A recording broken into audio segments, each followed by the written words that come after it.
this is a resonator guitar. You'll also hear them called dobros, but they are exactly the same thing. Its distinctive sound comes from a resonator cone inside the guitar, and I'm going to take this one apart to show you. Hello and welcome back to Ethan's Guitar Room. My name is Ethan, this is my guitar room, and apparently in the guitar YouTube world, it's now okay to take something apart during a video and talk about it. I'm not going to trash a company, but here we go. So here's some history on the resonator guitar. Back in the day, before we had electrically amplified instruments, acoustic guitars were just kind of too quiet. And the people playing them struggled to be heard when they were playing along with a banjo or violin, mandolin, or piano. So the acoustic guitar kind of just wasn't cutting it anymore. Now at the time, Hawaiian music was pretty popular. And that style of music featured a lot of slide guitar played on a square neck acoustic guitar. So this Hawaiian music artist named George Beauchamp, he was looking for a way to make his guitar louder so that he could stand out when playing with other instruments. So he reached out to a guy named John Dopiera who had a music store in California. And this guy was all about trying to help artists get the right instrument for them.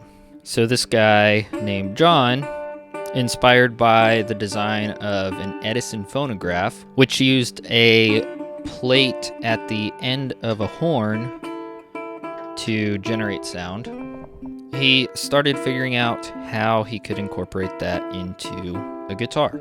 And the original design that he came up with is what we now know as a tricone resonator. And the tricone resonator uses a T-bar bridge, which takes the vibrations coming off of the strings and transfers it down through this bracket across three separate small cones. And they kind of look like speaker cones. And they take the sound coming off the strings and project it into the body of the guitar.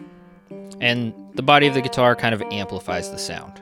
And these first resonators that he made were built with a brass body, and you'll see a lot of resonators these days that are built with a metal body of some sort. But there are also wooden bodied resonators, and I'll get to that in just a little bit. So this guy John builds this resonator guitar, and George, the musician, likes it. So John gets together with his two brothers, Rudy and Emil, and they get a few other investors because they're not wealthy. And in 1927, they formed the National Stringed Instrument Corporation. And they started producing these tricone resonators. And it didn't take too long before all the players in the National Stringed Instrument Corporation started fighting with each other. So John and his brothers left National and created their own company. And their last name is Dopiera, and they were three brothers, so they shortened that into Dobro, and that's where the name Dobro comes from. So working under the new name of Dobro, John started working on a new design that he had already been working with while he was with National to create a resonator with a single cone instead of three. But during this time, National started releasing single cone resonator guitars. So, probably got the idea from him. The ones that National was making were like the one that I have here, which is a biscuit style. And that name just comes from how the bridge attaches to the cone. This would be called the biscuit. The bridge sits here. As the strings vibrate across the bridge into the biscuit, it transfers sound into this cone, which then resonates through the guitar body. So what John Dopiera did was he took the single cone idea, but he made a different version. The biscuit style cone, same as the tricone, projected sound into the body. So what he did was flip the cone over. So he designed a bracket that would mount onto the cone across 8 legs that kind of rest on the outer rim. And this is now known as a spider cone style of resonator. So the spider cones project sound out the front of the guitar instead of into the body, which makes them a little bit louder. And because John developed the tricone, he owned the rights to that design, so they were still developing that under the Dobro brand instead of National. And they also started building resonators out of wooden bodies instead of metal bodies as a way to kind of save money. So they essentially just built like a speaker cabinet out of a guitar body. So all of this happened in the late 1920s, before there were any electric guitars of any kind. And because they were louder and they kind of had a distinctive sound, a lot of people started using them.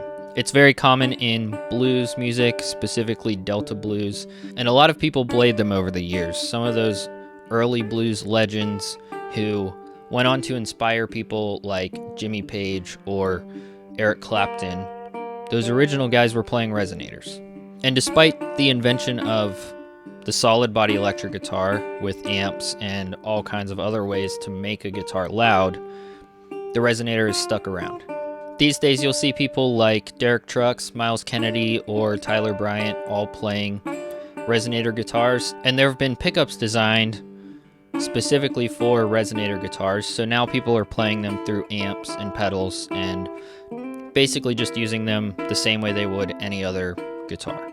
And these three major design differences, the tricone, the biscuit cone, and the spider cone, they all have a little bit different sound. So the biscuit cone is a little more punchy and has a lot less sustain, which makes sense because the strings are resting directly on the cone, where the tricone has the T-bar, which is a solid piece of metal, and the spider cone has that 8-legged spiderweb shaped bridge, which is also a solid piece of metal. So both of those have quite a bit more sustain. The spider cone, like I said earlier, is a bit louder because the cone faces outward. And the tricone kind of falls in between. So it has more sustain than a biscuit cone, but it's less punchy, and it's not quite as loud as a spider cone. There are a few other differences you'll see with resonators or dobros.